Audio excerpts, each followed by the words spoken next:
Well, welcome to Let's Talk Sprint Cars, right here from the Perth Motorplex. Graeme, Sinden and MIgro with you. MIgro, the eve of Boxing Day, my favourite racing day of the year. Good to be with you, Graeme. I hope everyone had a wonderful Christmas, and we're looking forward to some fantastic Speedway.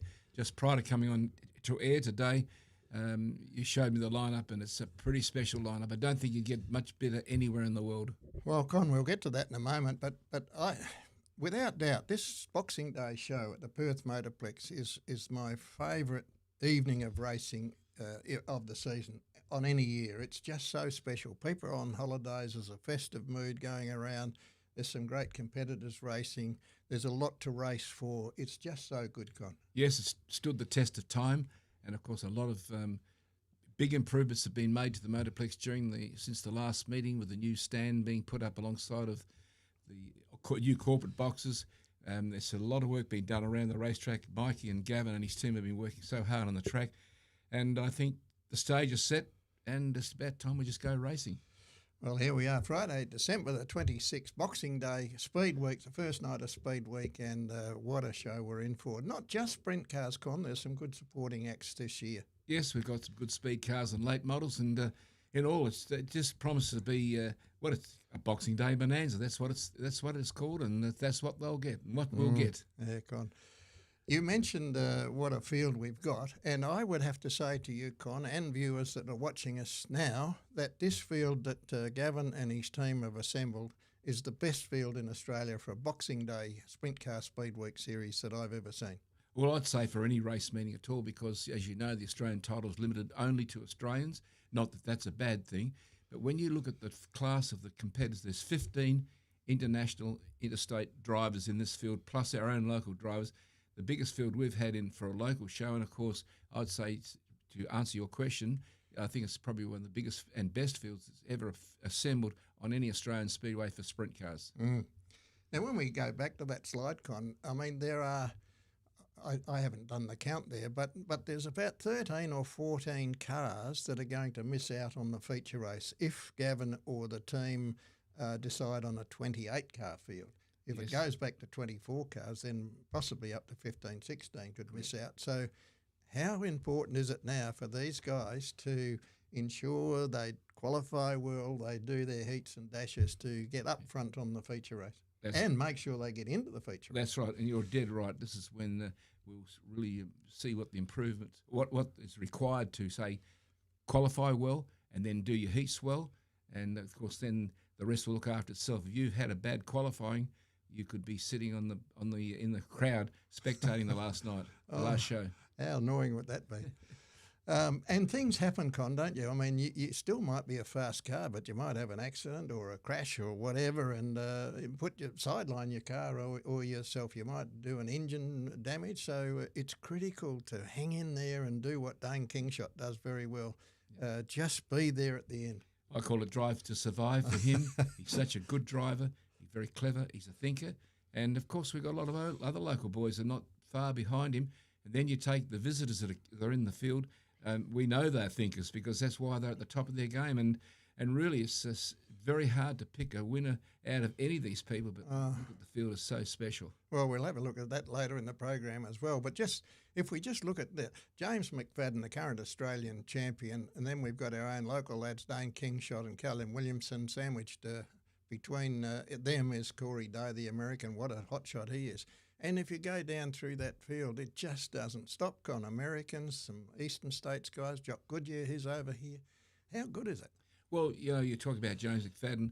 This is the type of thing that he meets every racetrack he goes in America. And so that's why we've seen him come back to Australia after several years of battling in America. Now he's up in the top notch of the sport, probably in the top half dozen drivers in the world. And that's why he's the Australian champion. And that's why we welcome him home tonight, because although he's an interstate driver, he's driving a local car for Sheldon Brady and his team. So we just sort of claim half of him at least. But James McFadden performed really well in the High Limit Internationals last season, as did Kerry Madsen, of course, driving the Diamond Bay number 26 car. So two big hot shots there. Luke Oldfield, Australian bloke, he won third or came third in the last feature event. So Boy, it's going to be tough here. Well, if you cast your mind back 12 months, Graeme, McFadden, at that stage, the only race he lost was the race that paid the $100,000 to win. And even then he led that for 95% of the race. And that was one time it was probably better to be the chaser rather than being chased, as they're saying. That makes it clear. But that's what our friend Kyle Larson did. He picked his lines that McFadden was doing, and when it was time for him to move, he moved, and that was all over bar the shouting down. Now, Con, tell me, if you were one of the rookies, and we've got a few rookies in the field for this season, and they've been performing well, don't get me wrong, how would you feel racing against this lot? Well, I don't think that once they strap themselves in and once they're going, they even think about that. But all they've got to learn to do is to keep their nose clean. And if they're being lapped, for argument's sake, don't try and race them. Just let them go, because you're going to learn a lot more by letting them go and following them as long as you can, because if you try to race them and you crash, well, then you're going to spend the rest of the night with your race car wrecked, or probably your whole Speedweek destroyed. So that's what they've got to learn to do. They just not to race them if they can't, because these guys they're right at the top of their game, and there's about 15 or 20 of them that are all going to go out there. We all know they're going to go helter-skelter. Yeah, indeed. Con, we've got lots of Americans over here, as you and the viewers all know, but none better than this guy here, Rico Abreu. Well, Rico's a great driver. I mean, look, the young man has just had his best season. We saw how good he was 2 years ago. He's promised everyone that he's not going to be a naughty boy in Australia this year, so he won't go down that at the moment. And he won the National Sprint Car Championship in high limits this year, just finished, and he's now in the National Sprint Car Hall of Fame recipient. So, the guy recorded 21 wins as well, Graeme. Well, I mean, of course, high limit I think is 66 races in a season, and he probably cherry picks a few others, but. Yep. Even so, that's a third of his race starts that he wins. And I bet you there's another 21 that you'll probably find that he was in the top three. In fact, I watched several of the races during the off-season, and he was up there dicing for the lead many times. So he is not only just a winner, but he's also a very consistent winner. And Con, not only is he a champion sprint car driver, he's the National Sprint Car Hall of Fame recipient for a good reason, but he's also a very good marketer, a merchandiser, and quite a funny man as well. In fact, let's go to a little clip that you, in fact, sent me, and this is Rico hamming it up a little bit and not taking life seriously. So let's have a look at that and we'll come right back. G'day, blokes and Sheilas. Your favorite Yank here, Rico Abreu. I'm so stoked to be hopping on the Big Bird to be heading back down under for the high limit international races at the Perth Motorplex. Do you think I can add in some Aussie rude words? You can try it if you want. Can't wait to get on the piss with all of you. Wait, just stick to the script. I'll be in a new firework-inspired paint scheme, the Aussie Bomber. And yes, I'll have merch for all of you legends. What should we say, diecast cars too? Hold on. So diecast cars and shirts, and then let me show you the. Can I go right into let me show you the car, or no, or wait? Diecast cars and shirts are gonna be available starting on Boxing Day. Let me show you the car. Oh, wow. The High Limit International, the Perth Motorplex, December 28th through 30. Make sure to not miss out. You'll be there. Well, there we are, Con. Character. He is a character, and we need these sort of people in sprint car racing, well, in Speedway, but sprint car racing in particular. And boy, does he get the job done on every front. Yeah, I think his marketing background also would come from his family. They own a large vineyard where they sell some quality wines, and I think that part of his life's probably no doubt been in marketing that particular division, although he's now out playing Speedway, and not only is he playing it, he's just one of the top men. Look, he is the top man in high limit, and there's a lot of people around America that talk about him, so who knows that he might end up in a NASCAR. Indeed. Now, there's something else I want to show, and this again is a Superman. Brad Sweet, also racing here, outstanding contribution to the Sport Award from the National Sprint Car Hall of Fame and Museum. How good is that for he's not a young man now, but, well, still relatively young, but... He's 35 or something. a terrific racer, a terrific family man, and a great administrator now. Yeah, well, the Sprint Car Hall of Fame is in Knoxville in Iowa, and he received that award. And I don't think there's any guy in America that would begrudge him, and I don't think there's anyone in America more qualified than he is. And what a wonderful contribution he has made and is still making to the sport of sprint car racing, although his driving commitments are now going to be curtailed somewhat because he's now got the promoter's hat on and he's now moving down that path. Well, there's one more award that I want to show viewers. High Limit International, Brad Sweet and Kyle Larson, of course, owners of the High Limit series in the US. They were awarded the Promoters of the Year from the National Sprint Car Hall of Fame and Museum, and thoroughly deserved. Yeah, two wonderful Californian boys, and well, you find words to describe Larson's ability and young Brad. Brad, what I like about Brad, he realises that he's a good race car driver, but he didn't think he had to cut it in NASCAR, so he just stuck to Speedway, and thank God he did, because the fans are being rewarded in spades in America, and he's won World of Outlaws and he's won High Limit, and now he runs High Limit, so it's a pretty good resume that he's got. Yes, indeed. Well, we'll go for a quick break and we'll be back right after this. Don't go away. At Maddington Toyota, we're all about great deals, value, quality and service. Head to our website for quality new, demo and pre-owned vehicles with videos so you can find your perfect car. We can organise the details by phone and email and deliver the car right to you. Check out the entire Toyota range, plus a huge selection of pre-owned vehicles, all backed by our real commitment to great service. Maddington Toyota, great deals and great service. Oh, what a feeling. Let's go racing off at turn number 4. We are green. We welcome you to the Perth Motorplex here on 7. It's time to double down. It's time to raise the stakes. And it is time to go all in with High Limit Racing. Kyle Larson is a $100,000 sprinter and wins the High Limits International Sprint Cars here at the Perth Motorplex. Probably one of the top 3 best facilities, best racetracks. It might even be the best. Well, welcome back to Let's Talk Sprint Cars. Con MIgro and Graeme Sinden with you. And prior to the break, we were talking about the award that Brad Sweet and Kyle Larson received for Promoters of the Year. Thoroughly deserved. And Con, we just roll these things off in front of us, but these guys are here racing at the Perth Motorplex. How good is that? Yes, and there are 350 million people in the United States of America, and you could probably add another award to that, which we haven't listed today, but Gavin MIgro and the Perth Motorplex won the top speedway track in the world outside of North America. Yes, so they had an award for North America, naturally, and then they had one for the rest of the world, and Gavin and his team got that.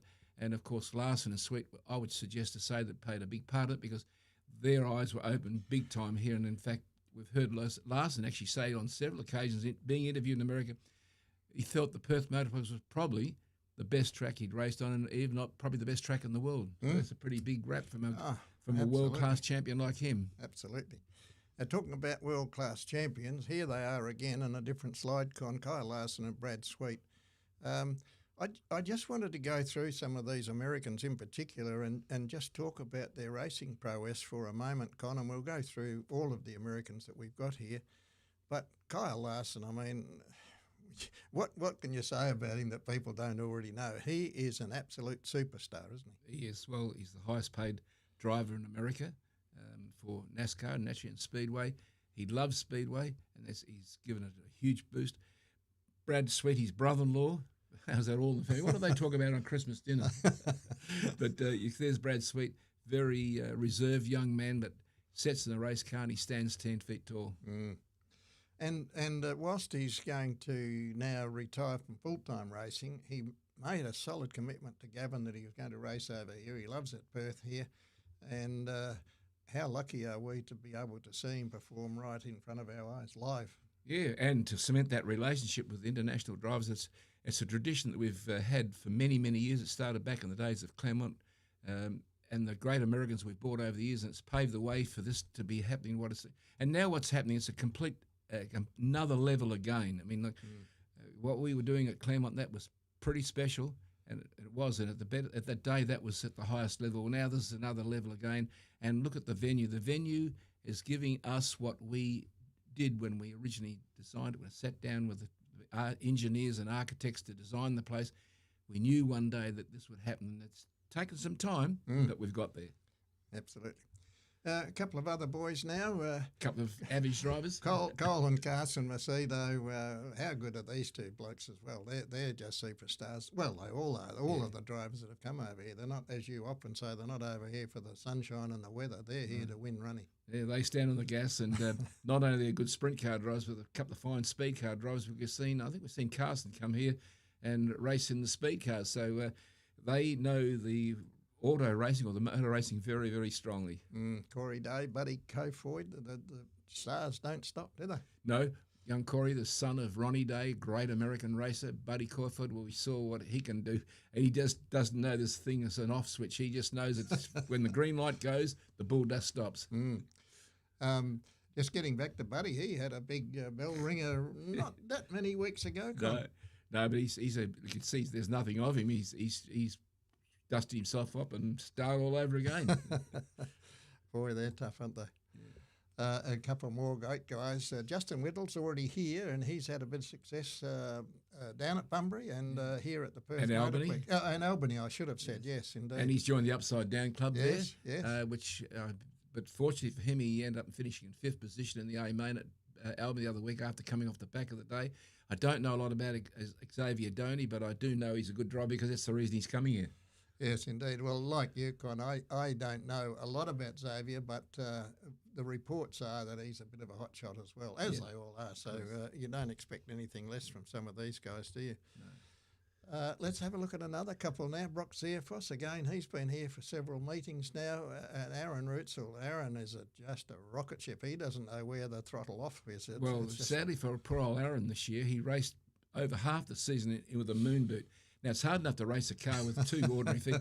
So he was pretty banged up, but he's coming here. He's driving a brand new car for the Williamsons, and I've seen the car. Let me say it hasn't any cash been spared there. Now, Brock Zierfoss, you can't believe, my heart bled from the other week. He was having probably his best run he's ever had at Perth. He's leading the A main. He dropped back to second place, but he's still there with a chance.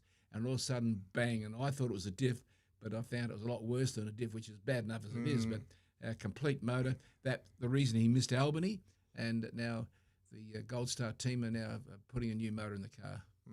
Now, here's our boys. Well, Con, the question I'm going to ask you, and in fact our viewers, can Manders win again? He's won 2 on the trot now. He's in fine form, and the car's extra special. So can Manders win again? That's the question I'm asking you. Absolutely. There's just no doubt in my mind. If he drives like he's been driving and he gets the brakes like he's done, and this all gets back to what we were saying earlier, if he qualifies ready with the time trial and the heats, because it's all just part of a package, and then he gets the A main and he's no further back in about the 3rd or 4th row, he'd have a chance, but better up the front than at the back. Absolutely. Well, that race that he put in at the Perth Motorplex here before he went down to Bunbury and repeated the dose, he won, as you know, the speed car feature race in the John Day Classic, and then he won the WA Sprint Car Championship, but he made that race work for him. Yeah. In one of the heats, he had a crash. He went between a damaged car and the fence. He hit the fence on the car, bent the front end and bent his wing. He survived that, and then they repaired that in the pits ready for the feature race, but that could have put him out for the night or put him right at the back of the bus if he didn't qualify. He's a hell of a racer, and he's very alert, and that's the big thing. He's a thinker, and he stumps on the gas. And he's got a team now that can provide him with some special bucks to keep doing what he's doing. So you think Manders can win again, huh? Oh, yeah. He's through the road. Well, put it this way, don't discount him anyway. Because, but bear in mind, these two guys here, we can't ever leave them out of our calculation. We know the King Shot's the top dog at the moment, but Williamson is there, and he's a very clever driver. So, well, look at our own local talent we've got. And there's a few other West Australians that you haven't listed, or we haven't talked about them, but we all know that if they're getting a fraction of a chance, they'll be in as well. Well, as you say, Dane Kingshot, he's been the man to beat so far. He's got 2 feature weight races under his belt here in Perth. He's got another one in Victoria. Callum is right on his heels and looking very, very sharp. But, of course, Con, as you say, there's a myriad of people that could also be in this thing. Let's have a look at some of them. We can never, ever discount James McFadden. He's the best driver in Australia going around at the moment, and Kerry Madsen, both brilliant drivers. Then you throw the Tasmanian Jock Goodyear. He has won an Australian title. He's young. He's like the Williamsons of the world. He's a stand on the throttle merchant. So they're the top three names amongst them. And then down the list, you've got Luke Colford and Christopher Cole, and the list goes on and on and on. And each one of these guys has got a chance. The only thing I will say, Graeme, that if you bomb out early in the race and you're off the back of the bus in the A-main on tonight, the chance of winning will be a lot slimmer than what they are on a normal show. Well, that's a very good point you make, Con, because if you cut 13 or 14 cars out of the field, let's assume it's a 28-car field, and you cut 12 or 13 cars off that, what's remaining is a very, very high-quality field. And so where some of our drivers have been lapping cars in, 3, maybe 4 laps, Yep. when you lap the car, you're on the back now of some very good peddlers, aren't you? Guys that could also be up the front. So, look, it is so exciting. It's like I'm getting already worked up about it. I think it's just going to be sensational. Can you imagine the feeling in the pits now? We're here Friday afternoon, Boxing Day. The atmosphere is absolutely wonderful. What is going through the minds of these guys here in the pit area, getting their cars prepared for this afternoon and evening racing? Well, I always say the hearts are thumping and the adrenaline's are pumping. It's time to go racing, and I'll tell you, these guys are going to put on a fabulous show. And look at the field, Graeme. Really, you could select any one of the top 20 drivers there and say they could easily be a winner, and you wouldn't be out of place, would you? No. Well, just this. I mean, we've gone through the Americans, but just as you say, James McFadden, a special driver, Australian champion. Jock Goodyear, former Australian champion. Kerry Madsen, former Australian champion. Luke Oldfield, I think he's raced in America as well, so we could call him an Australian international. Chris Coyle, he's in fine fettle at the moment. Brad's in third place in the Maddington Toyota series. Jason Kendrick, he's come back to some of his best form. Yep. He's performing well. Daniel Harding, never write him off anywhere, and Taylor Milling, of course, from Kalgoorlie. What a performer he is. Yes, he's developed into a really top-class driver. Brad Mayle is a rural tradesman. Daniel Harding is getting near his best again, and maybe we're going to see the form that he's had for a couple of years. And bear in mind, in his background, his life, he's had that child that's been very ill, and his business is expanding to the extent it's just blowing out so big. And young Kendrick, I don't know what's really wrong there, but I think he's on the right path. We've seen glimpses this year, and I just feel so deep down in my heart that they're about ready to explode on the scene, and maybe this is what they've been working on. Now, Con, we've been talking about the Maddington Toyota Sprint Car Series, and the Americans being over here, Speedweek High Limit Series, the points, the series goes on. So whilst the points are only for West Australians or those that have signed up to the Maddington Series, these points that we're now looking at are going to be blown out of the water. So when we report about the Maddington Toyota Sprint Car Series after the end of Speedweek, this is going to be a different scoreboard altogether, isn't it? Well, I'm pretty sure I'm right, but just say for argument's sake, visitors go 1, 2 and 3, and the first West Australian home is in 4th position. Because he's the first West Australian home, I believe he'll get first place points in the Maddington Toyota Series. Now, that's how it'll work, because otherwise, how can it do any other way? So that's my tip, but I will make sure that we report exactly what will be happening, because I should have known that. I'm a naughty boy. But looking at the field... You know everything. Well, I'm supposed to, but I also am human, I think. But honestly, you just take a look at this. I mean, Dane Kingshot, Callum Winston, Brad Mayola, and now Daniel Harding moving up the 4th position. Young Taylor's, he's dropped down from 3rd to 5th. But still, anyone's race and anyone's competition, as this one grinds on through the season, it's just not for this particular series of the year or part of the year, it's the full season. Indeed. And we're talking about competitions and awards. Just quickly, we'll have a look at our Boy and Upseller Sprint Car Driver of the Year. This is in conjunction with one of the radio shows we do. And the point system there, Dane Kingshot and Callum Williamson still leading the point score, but Caden Manders has stepped right up by virtue of his 2 feature race wins recently. So what a good competition that is as well, and that will continue on through Speedweek and High Limit International. So well, just imagine 3 weeks ago, it looked like it was the Kingshot Williamson show. But now, after a couple of weeks of special driving on the part of Manders, 3 have got in, and Daniel Hardy's moved up. So don't ever think for a second that Manders or Williamson or Kingshot are going to win it, because these other guys are snapping at their heels. Absolutely.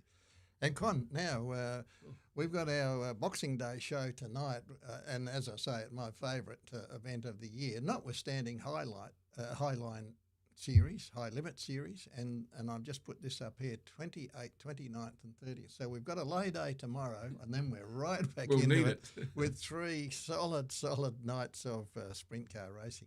How good is West Australian Speedway at the present time? Yes, and in addition to that, Graeme, you were talking about a little of entertainment, not the Speedway kind, is going to be to the show.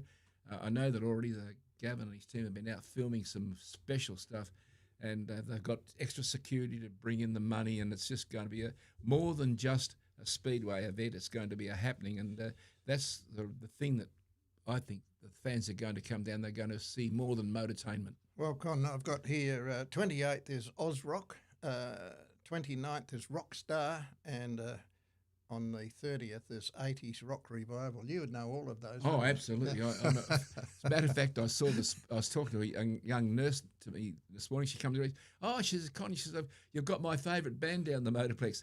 And I said, have I? Have we? Anyway, you're dead right. That's great to see.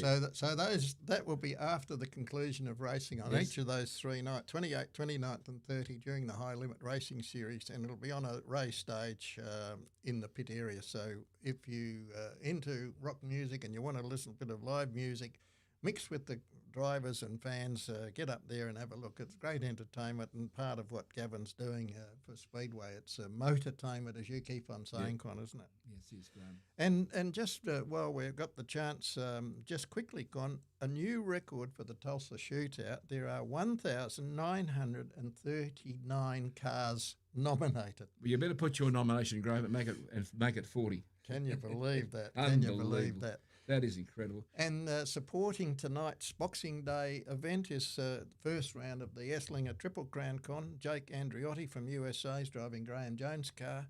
We've seen him here before for Graeme, and Caden Brown's back. He was a winner again. here the last time he was here, Androtti. Yeah, he was. And of course, Caden Brown was also a winner, not the last time, but the time before. So, a couple of very tough nuts. Oh, and driving absolutely top world-class cars. Yeah.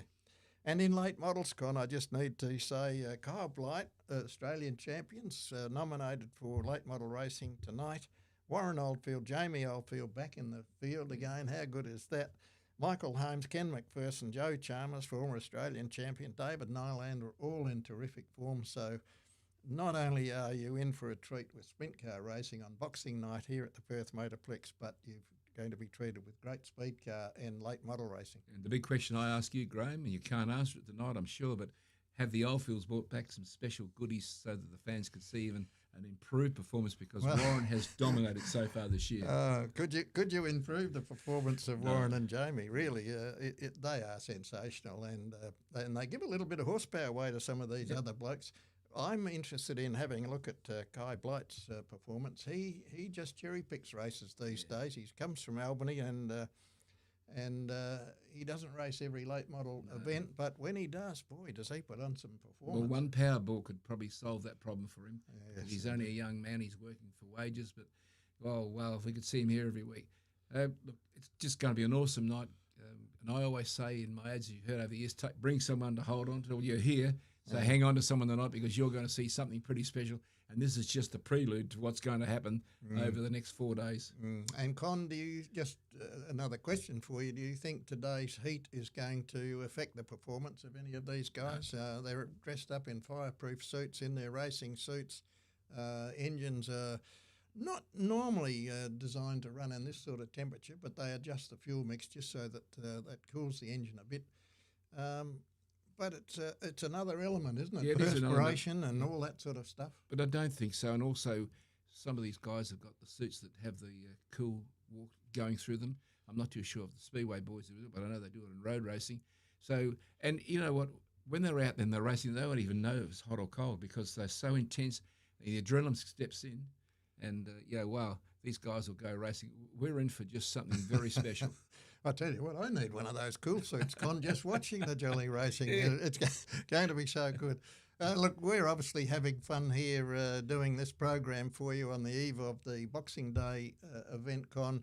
As I say, my favourite for the year, notwithstanding high limit racing, but this is just such a special time of the year. Yeah. Right after Christmas, Boxing Day, of course, and everyone's in that festive mood. So I'm really looking forward to moving on with the show and getting qualifying underway.